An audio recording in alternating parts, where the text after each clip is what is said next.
a glass and a water. Separate? Yeah, did I say that? I'm not sure. I thought I said it. I did an interview for them and hosted the GMTV News, Good Morning Britain News, live in Sandwell when they were demonstrating the multi-patcher. You might get as many people see this as that, by the way. That's the barometer. Working from home helps because you can go in, you can have your tea, see the kids, and then go back out into the office and. It always goes down well at home. Yeah, exactly. Well, it does in my house. Why don't you go out in the office? Get out of my way. Get out of my way. Yeah. I feel like I'm stone aging. And then it's then gone on to now where we got our first computer. So I think I can't remember what we had. What How big was it? Oh yeah, huge. It would have been. Yeah, it would have been. And we all shared it. We thought we were cutting edge because we've got an ISDN line to start sending our advertising and do the proofing of the magazine down the ISDN line, so PDFs would come through to me.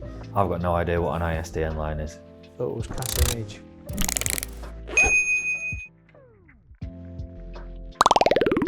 It's the biggest national asset that we own physically, the road network. You know, imagine trying to buy it and build it tomorrow, starting from scratch.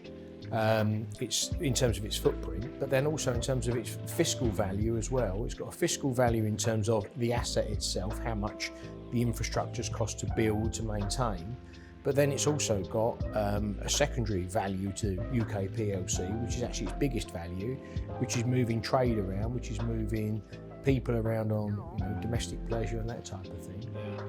Going to work, hospital appointments, going to schools. So it's got a bigger value there, and it's a sector that's not going to go away. Yeah. It's an industry that we will always need roads, and we will always need those roads to be maintained. And because of the size of it, it's always going to be a big sector. Well, it's a bit off topic a bit, but we probably, I was really grateful and probably realised more of that during COVID.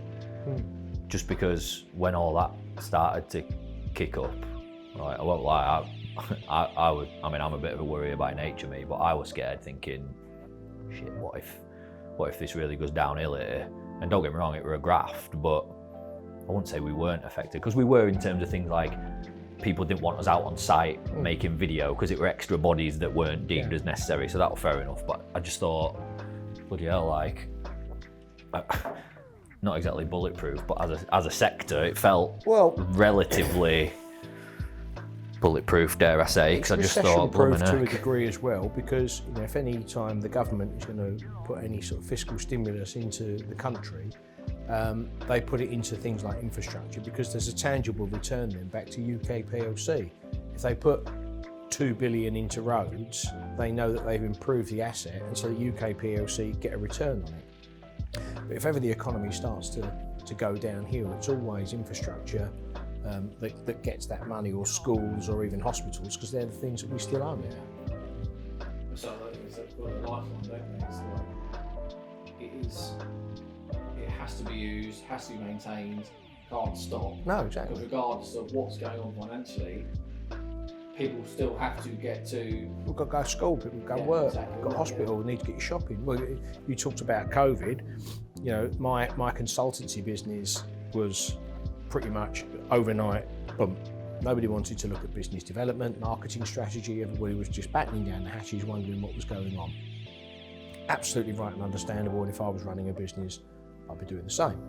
I was lucky, we had sold the business, Highways magazine already, so I didn't have to worry about, could we pay for the shopping bill next month? But I got bored. I was absolutely bored at home. So I went and drove for Tesco's. I did 6 months. I remember you telling me that, actually. Volunteering, going down to Tesco's, driving around, taking shopping out. But you saw this massive infrastructure that we had, no one on it. Yeah. It was a pleasure. Apocalypse. Well, it was.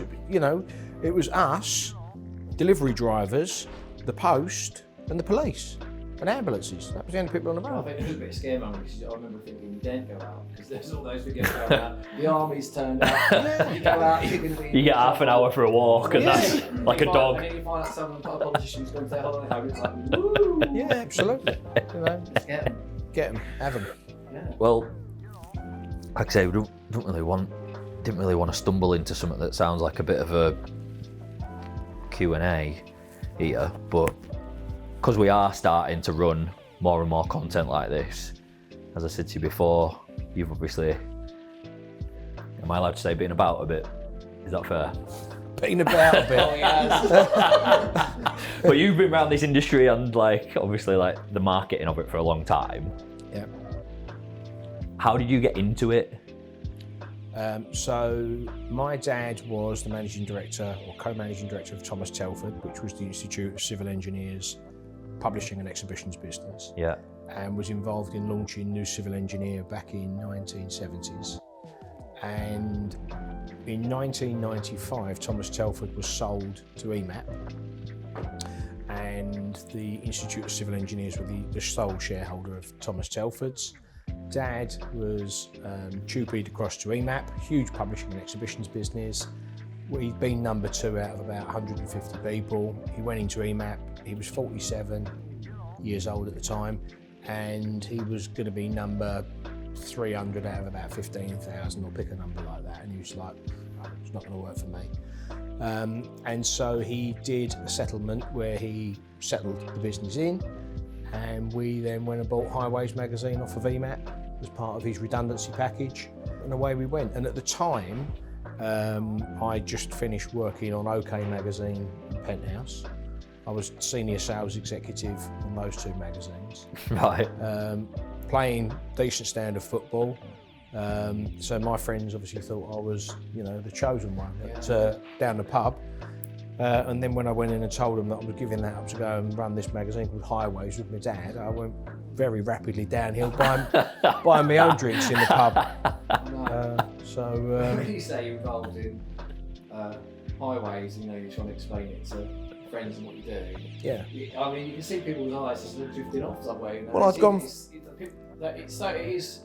Sadly, people are watching this, we're going to go, what you're talking about, it's really interesting, and there's some brilliant people in it, but when you're talking about it, it doesn't seem to come across that way. No, Objectively, it's a bit grey, isn't it? Well, I mean, you've gone from talking about the launch of OK magazine, working on Penthouse and going to the Penthouse Pet of the Year party, and I remember my last presentation for OK magazine was at Saatchi & Saatchi's offices around the back of Bond Street.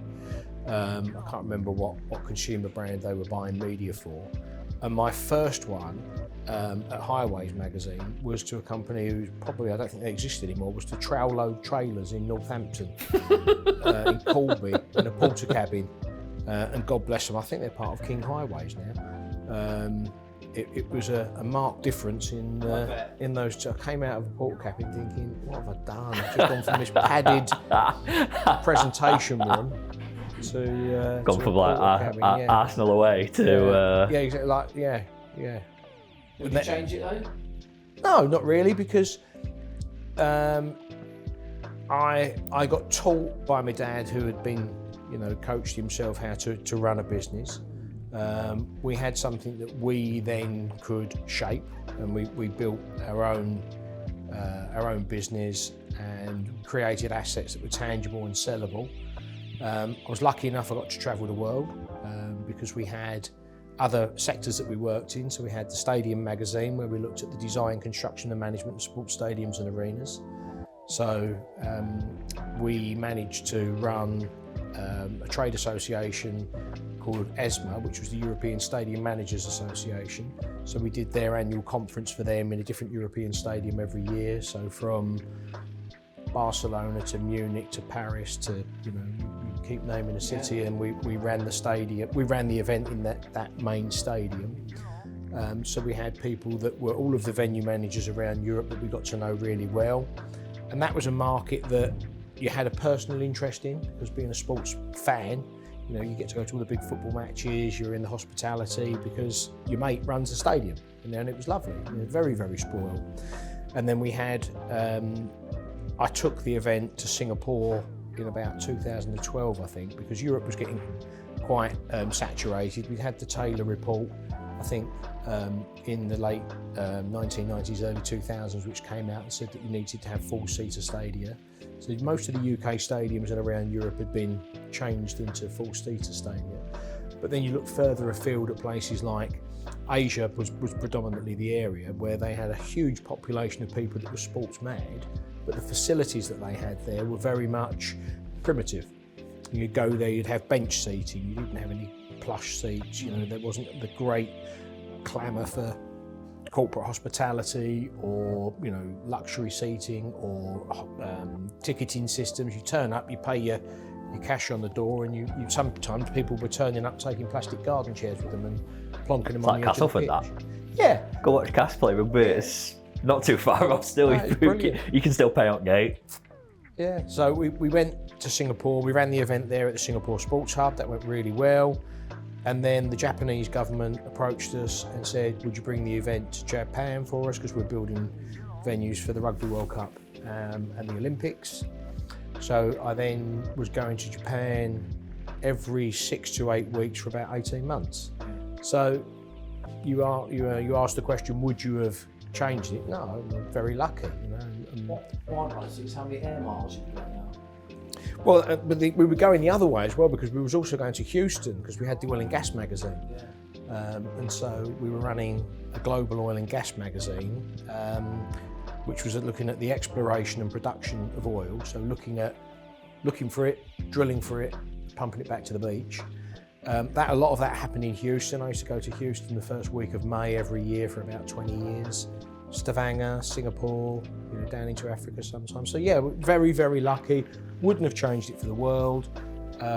We built a business that had staff that had worked in it by the time we sold the business after 21 years, some members of staff had been there 19 years, you know, and I would say that we had 3 had done 17 years, 18 years at least. And then the others were all 6, 7, 8 years. So no, very, very lucky to have, you know, maintained that. What was it like at the start then? So when you and your dad went, we'll do this. So originally, my brother was in the business. He went across first, and then I joined. We bought it in the June, and I think I joined in the October of 1995. And we worked in a converted pub in Lower Halling in Kent. A friend of my dad's had an advertising agency, and so we used effectively that he created an office in the storeroom, so we used that. And we only went there because in the 1990s there wasn't this thing called the internet. We needed a secretary to answer the phone for us. We needed a fax machine. We needed somebody to type our faxes out for us.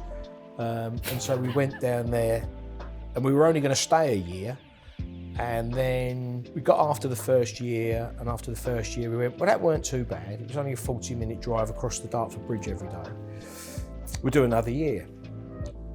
Then we employed our first member of staff, and the reality hit that if we now move from Kent to Essex, which is where we lived, we'd then lose the member of staff. So we were committed to running the business in Kent, and we ended up with 15, 16 staff in the business in Kent, and Dad and I going across the bridge and back through the pipe every night, which was a nightmare if it went wrong, because you had no way of getting home. You either sat and waited for the traffic to clear, went the wrong way round the M25, or went up into London through the Rotherhithe Tunnel, or Blackwall, and back out the other end. All done it. I've been stuck there not too many times, to be honest. But yeah, if that were my daily, I wouldn't be. And by the end, I think I'd have just moved it to Essex, Neil, to be honest, and let the staff take the pain.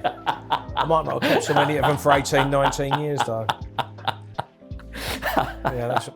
So it was, you know, running the business was good fun, and you know, you get to understand a lot about yourself, a lot about managing people, you know, and you then understand that one size doesn't fit all when you're managing people. Some people need a prod, some people need an arm around the shoulder, others need coaching, others need criticism, others need, you know, and it's a mixture of all. You have to wear a lot of caps, don't you, when you're doing that role? Yeah, you do, and you end up not being.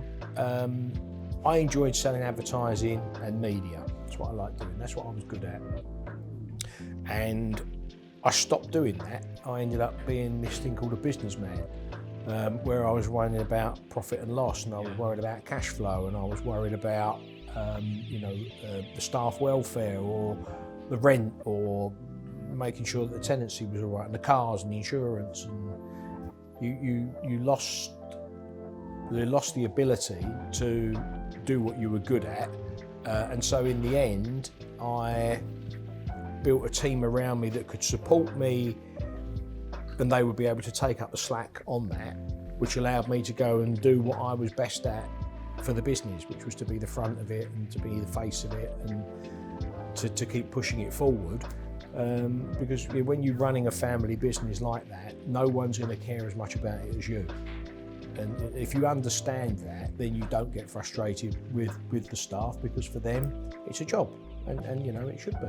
They don't have shares in it, they don't have, you know, the passion and desire for it. They love their job, and if they're treated well, they'll stay, as ours thankfully did. But I was always the last one there at 7 o'clock to leave, because it was my business. So I wanted to ask you, when you said about working out of a pub storeroom, you said in a time before internet. I was about 7, by the way, when you started that. So just feeling great, feeling great about but myself. This sector, then the marketing and the brand work you would have done within it, basically before digital was a thing. How different did that look to now, and the type of stuff that we do now, you do now? Let's face it, pretty much everybody does in some way now. When we first bought Highways magazine, and I recently found the first issue that we published, and I was with Don Brown recently, the editor, and I gave it to him. He said, "This is something you should have rather than me."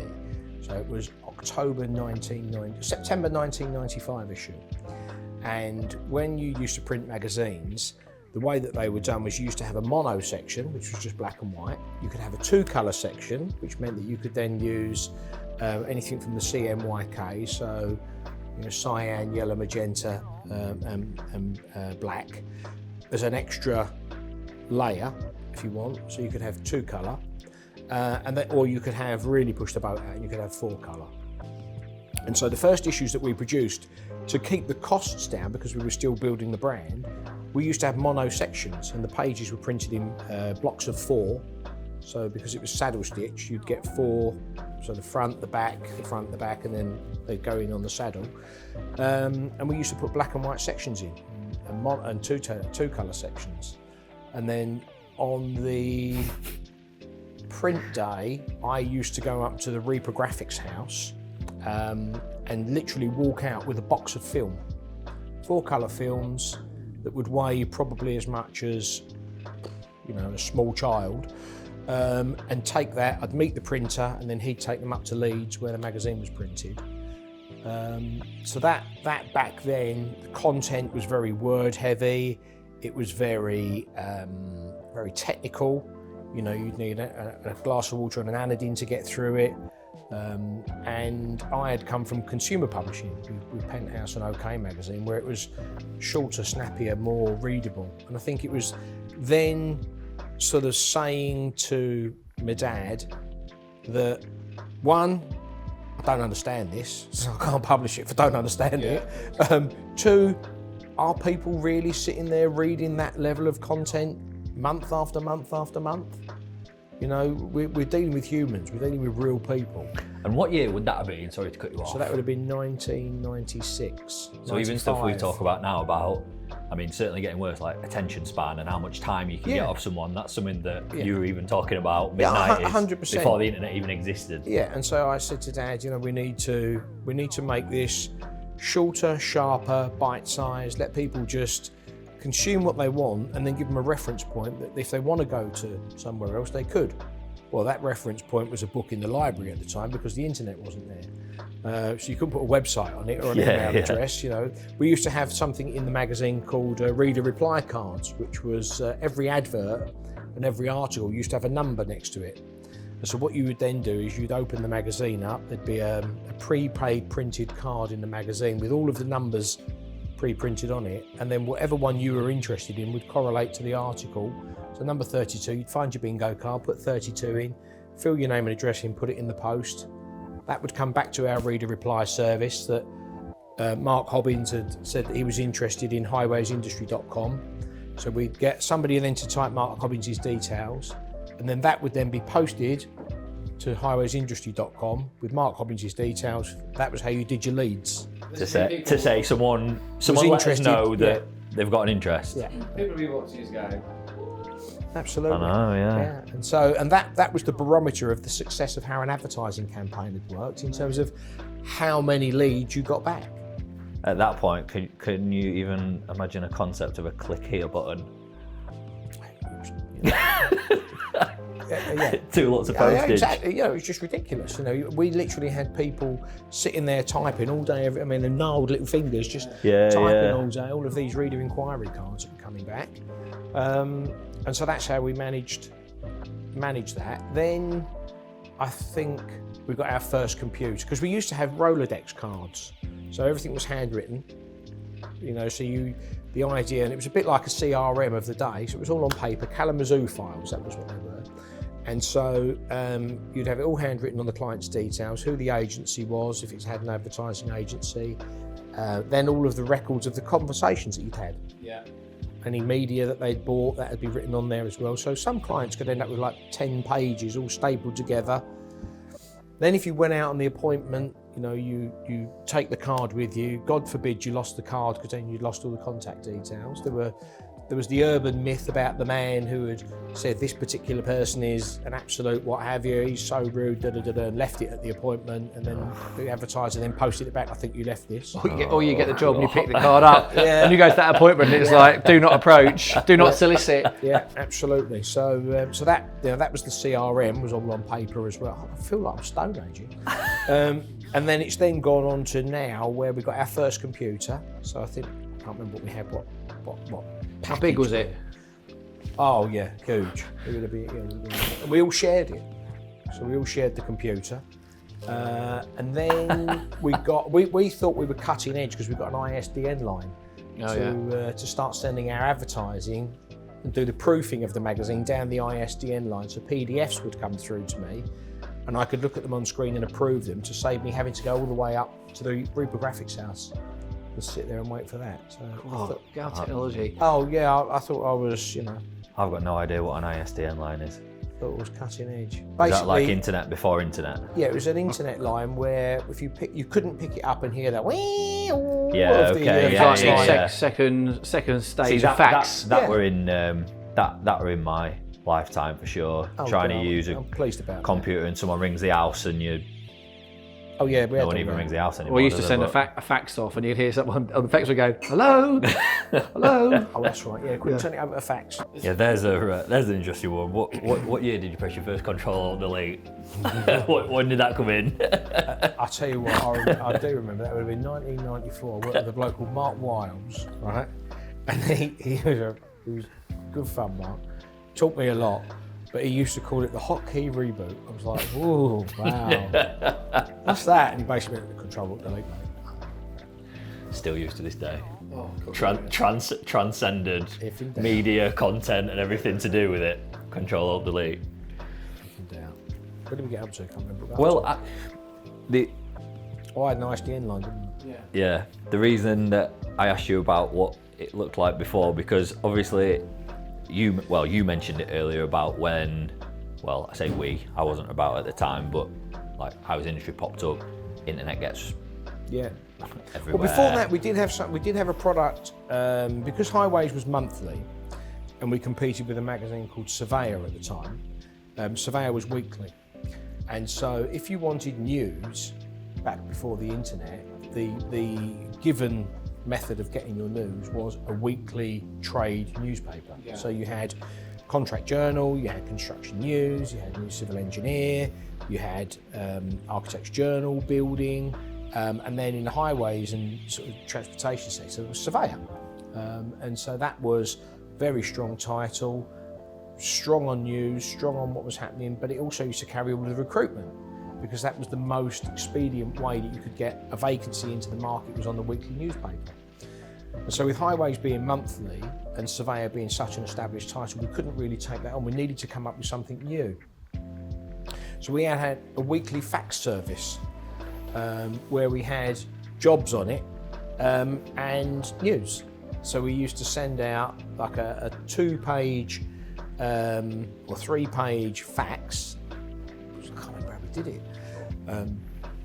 We did it through a fax delivery portal or service where we would send them what we wanted to say, and people would give us their telephone and fax numbers so that we could then fax them this once a week. And we'd fax it through on a Friday at about 11 o'clock.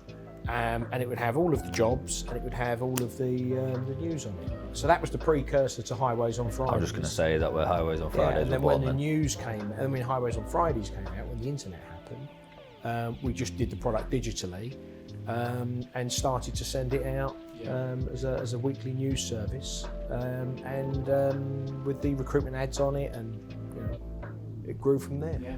How did you find that because you would have been a really well-established brand in, let's just say, Highways News, when companies like ours or others popped up with digital presence and all the rest of it, like, how do you, as kind of the bloke at the top of that established brand's tree, look at that? Do you half welcome that, or do you think, obviously you got Highways Magazine in your name, like, how do you take that on? Is it a threat? Is it you embrace it? Is it a bit of both? Well, as with all disruptors in any market, the established brands will look around and be concerned for what's happened. When we're sitting here at the moment, you've got various different cameras and historical bits of equipment here.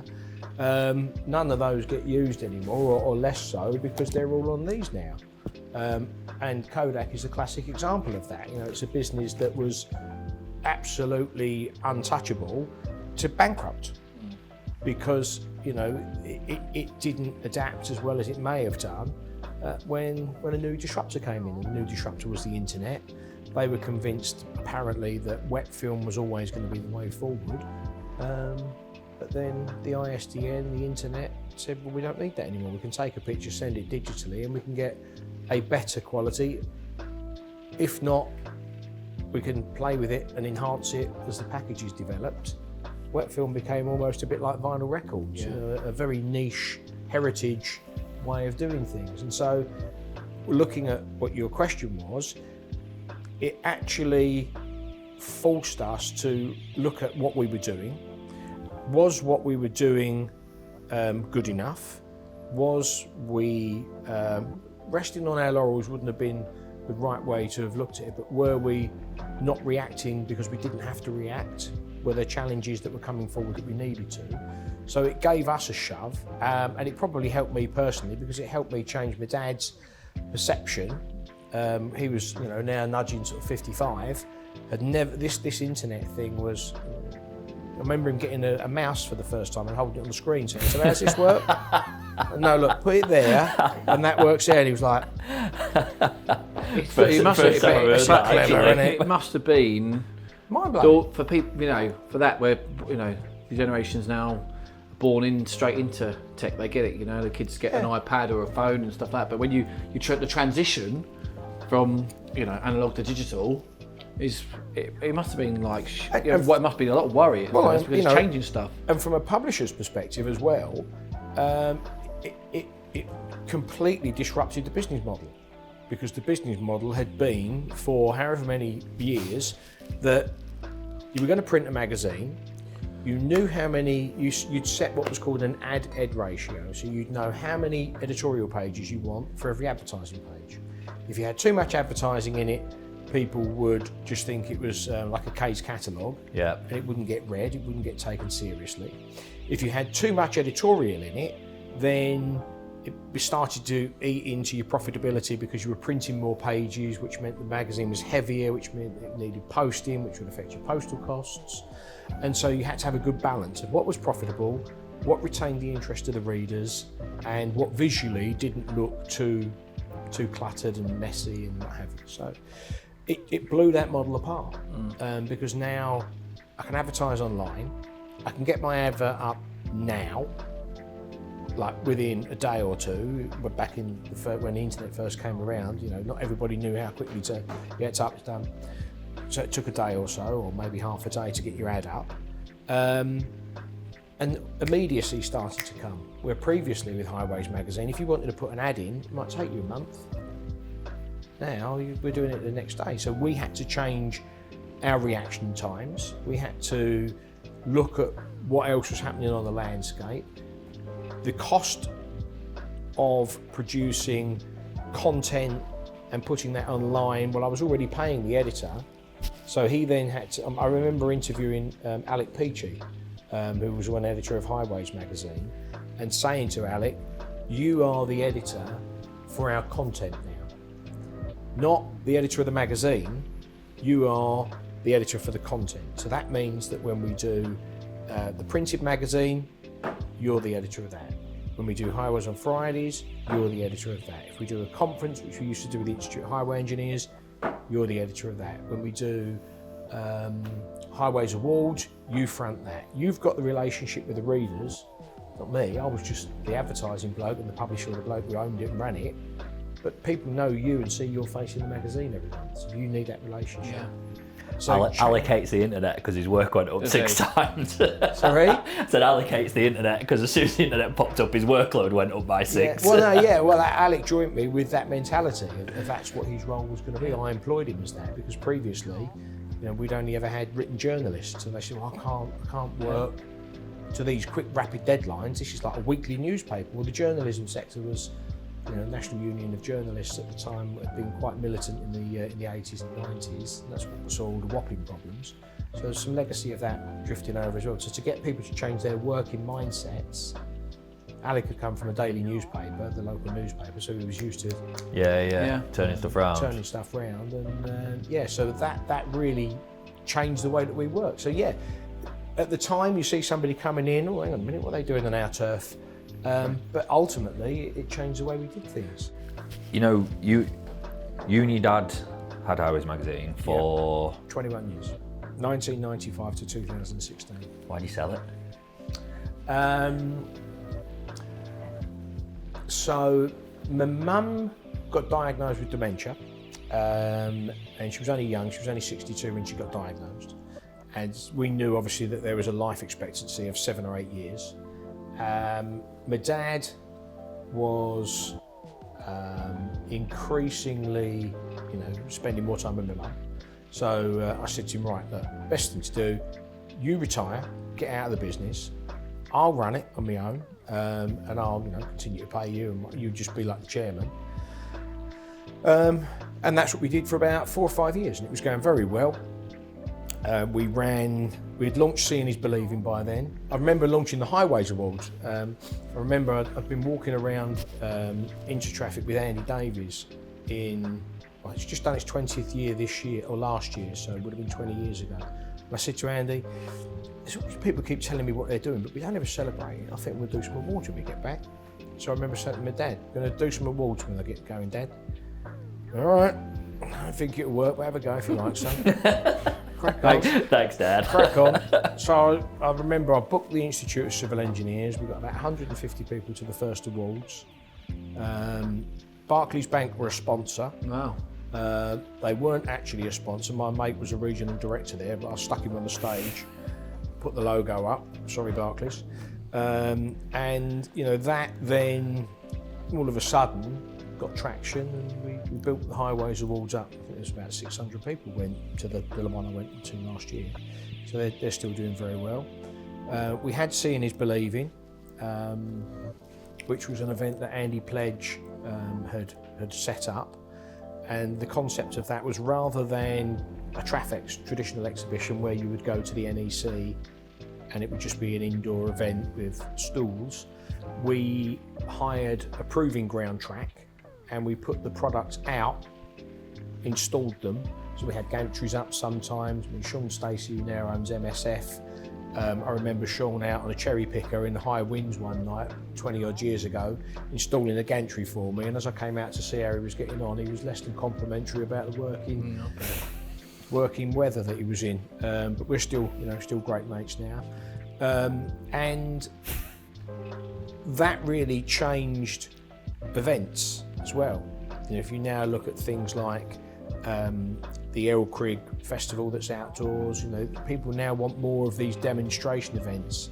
I remember we had Highway Care came along with their barrier changing concrete machine that changes. The road zipper. Yeah, the road zipper. Yeah, they had that there. We had the Pothole Pro from JCB when that first launched, probably 10 years ago. We had HRS. They launched when they were doing their telecom. That was all that Seeing is Believing. I remember. What were the other things we used to do? So we used to demonstrate how anti-skid surfacing worked. We had 2 cars, Hi-Tex I think did it, 2 cars coming along at the same speed. One would brake on anti-skid and the other one would brake on normal to show the braking distances. But it allowed us to show in real life environments what a product did. Companies used to come and do Department of Transport tests actually at the event itself, because it was in a controlled environment, a safe place. And we'd got Highways magazine running as a well-oiled machine.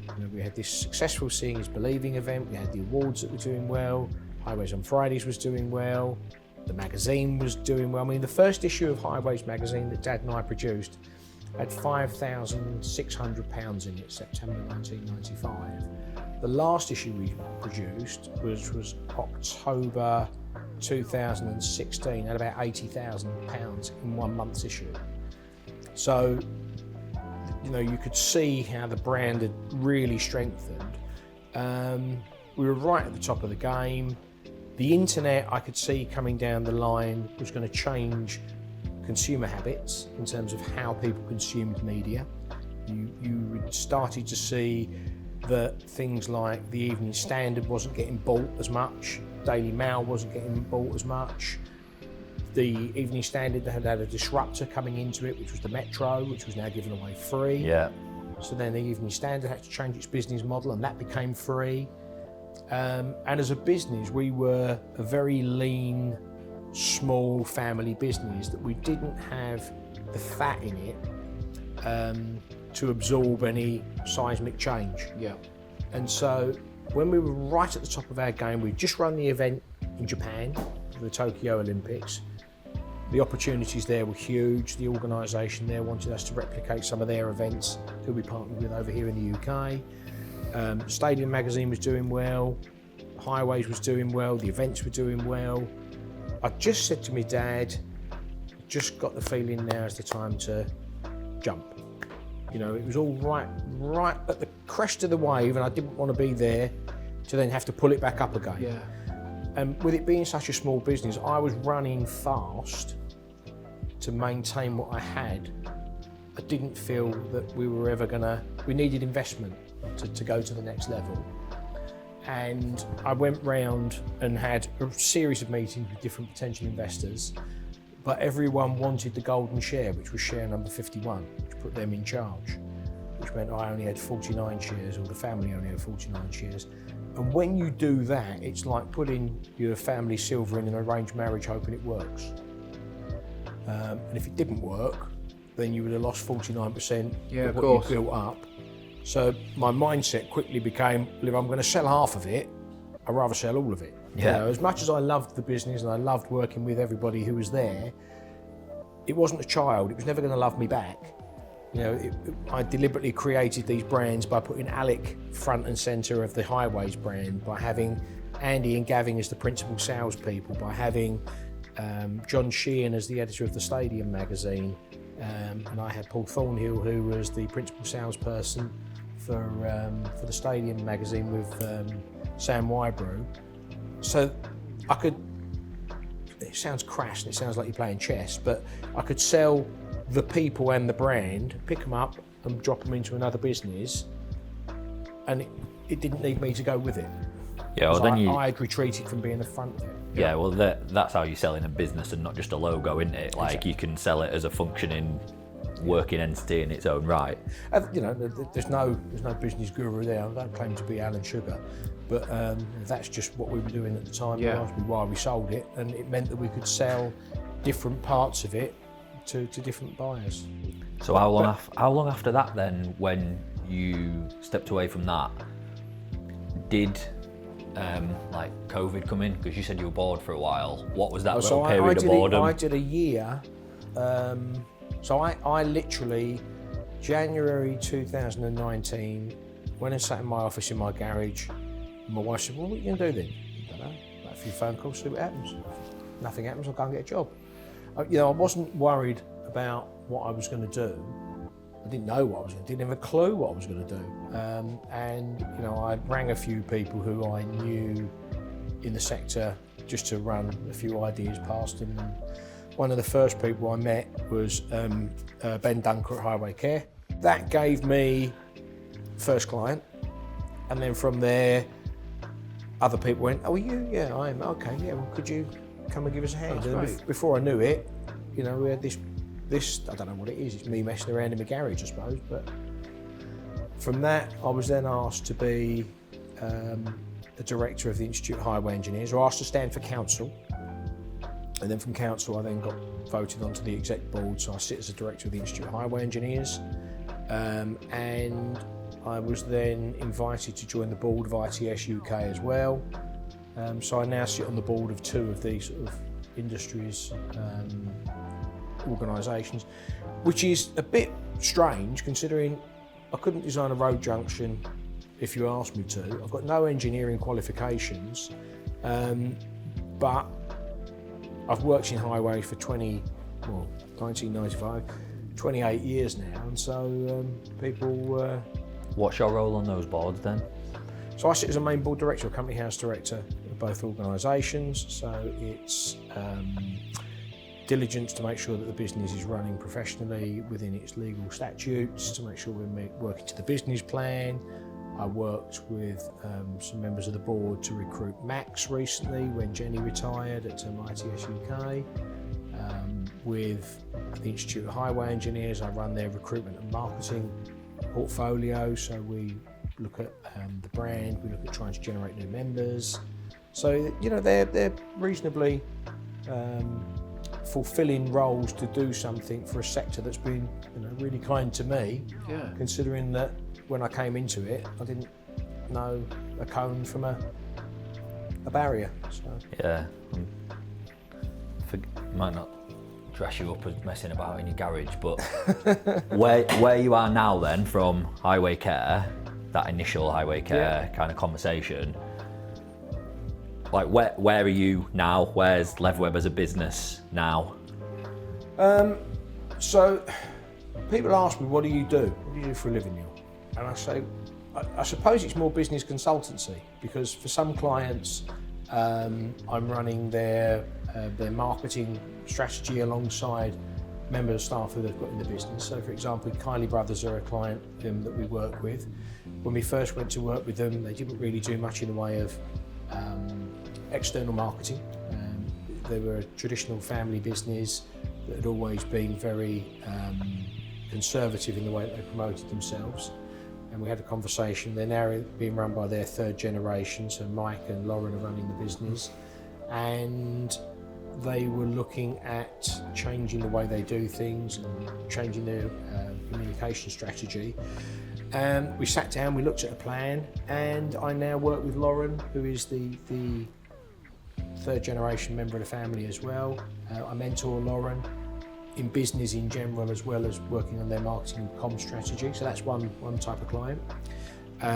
With Clearway, who are the mobile CCTV providers, I was approached by them in 2020, I think it might have been.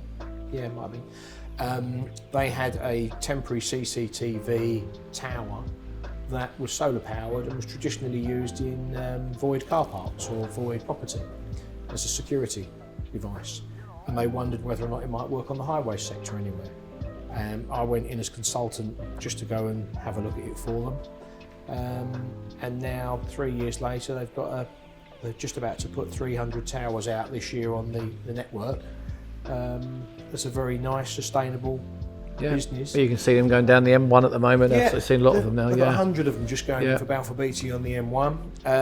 And so that was more strategy, engagement, networking, trying to find the right people to talk to within the tier ones as well as with national highways.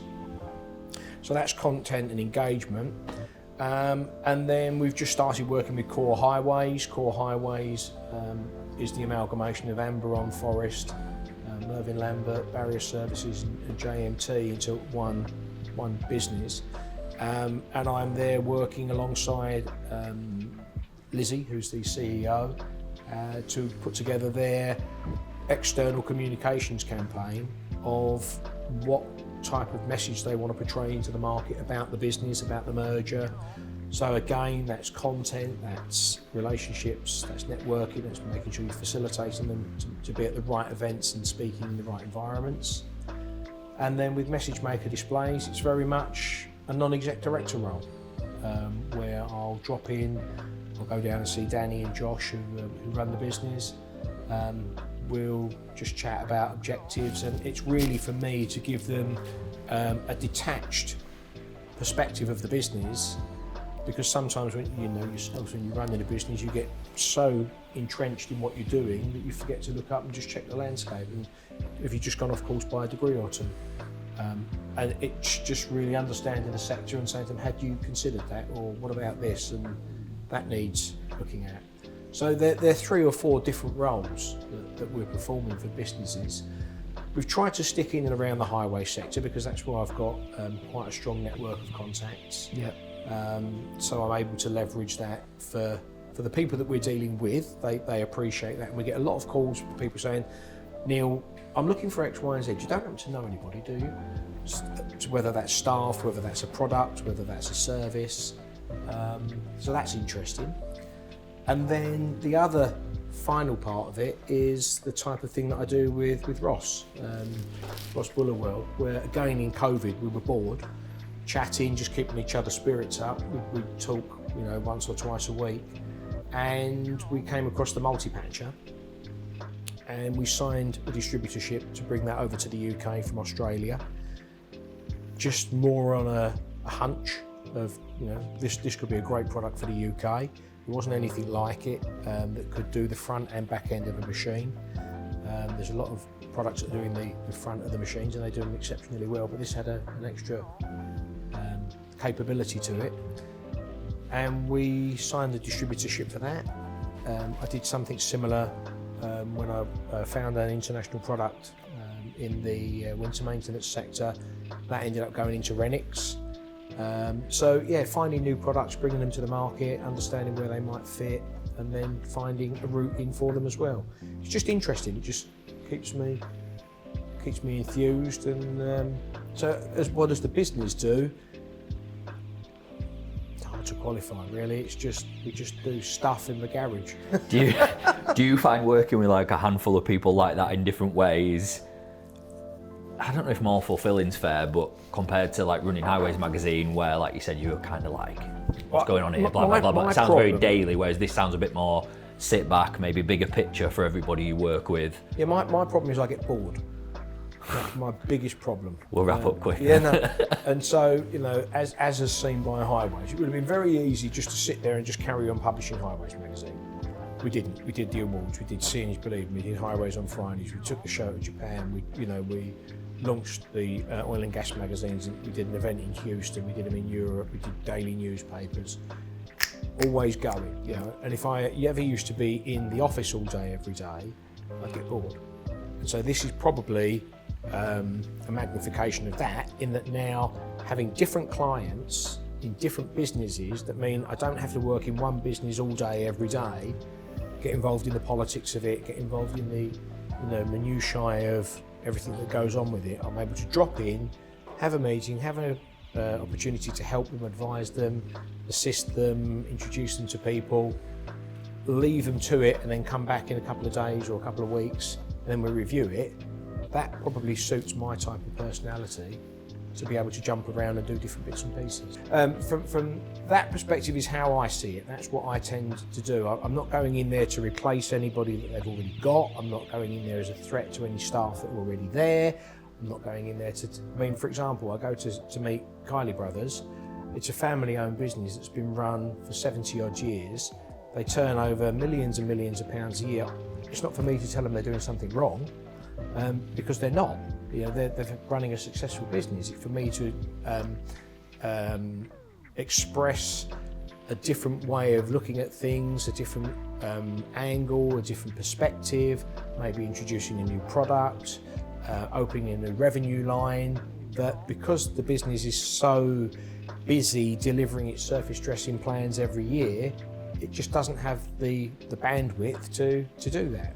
And so, you know, it's coming in almost from left field to assist. So yeah, we do get requests where people say, could you have a look at this for us?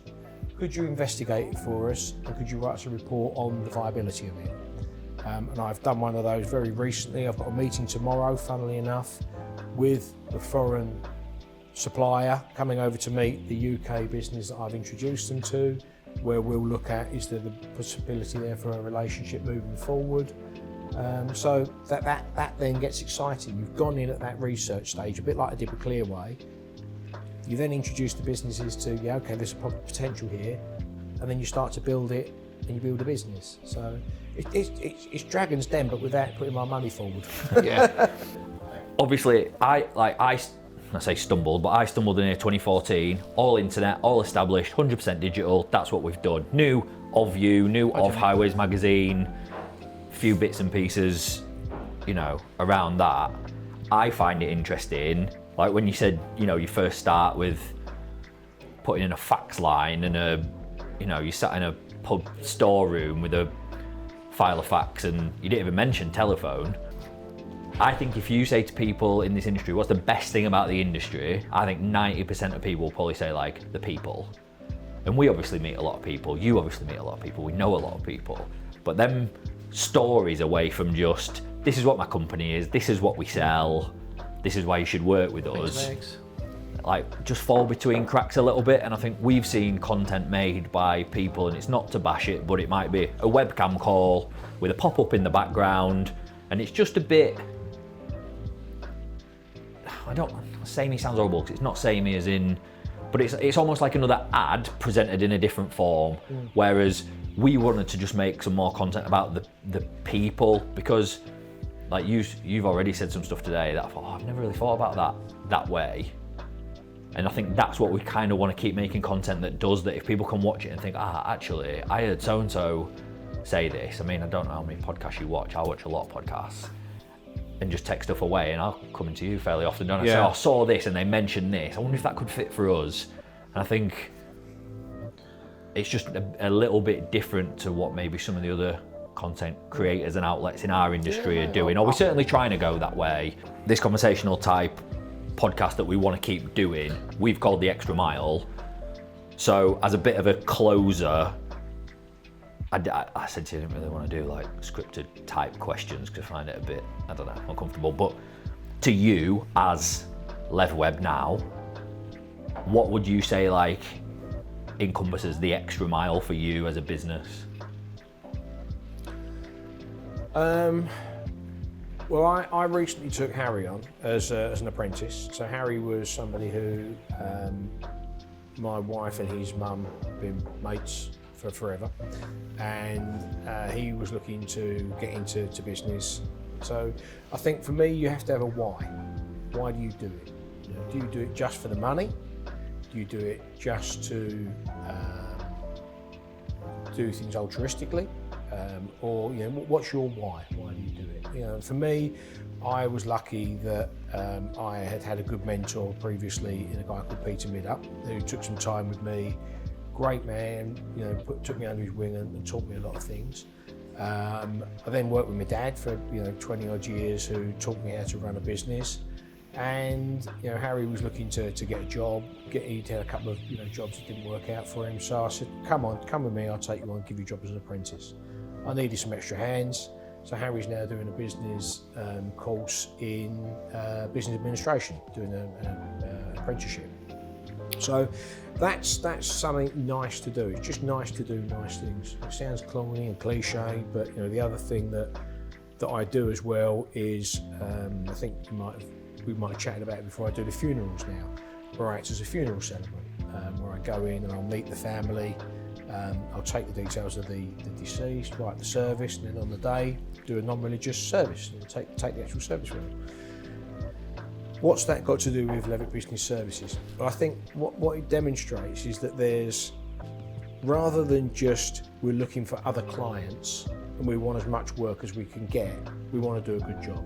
We want to do it well. We want to do it properly, which is why we sponsor local boxers or local football teams, the local golf junior team, all things like that, where you're able to actually do good in what you're doing.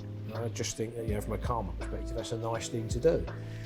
When it comes then to turning that into the clients, you're not seeing what opportunity you can get from them monetarily, how you can extricate extra revenue out of every client. You're looking at what the client needs. And sometimes, as was the case with Highway Care, my job at Highway Care was to make myself redundant. To the point where I'd finished the project and I was able to walk away and say, I've got you to that point where we agreed you needed to get to, you're now okay to run with it on your own. And that's what we did. And so that will happen with Clearview Intelligence. That's now just a business that I've worked with for 2 or 3 years. We did the work that we needed to do. We've finished everything that we needed to achieve with it, and that's just come to its natural conclusion. So that by going that extra mile, to your phrase, you're delivering above and beyond what's expected of you. You are making sure that the customer's interests are always well represented. I mean, for Clearview, for example, I even went onto the board of ITS UK to represent them. And that was a personal undertaking as a company's house director that I took on, to ensure that they were represented within ITS UK at the highest level they could be represented. I didn't need the extra administrative aggravation that came with being a director of an additional business, but that's all part of what you do. Making sure that for example, the other good thing that we did this year was with Kylie Brothers. We did the whole political spectrum. We went and did all of the Labour Party, Tory Party and Lib Dem conferences to lobby for better investment in road maintenance, to make sure that we had proactive road maintenance budgets.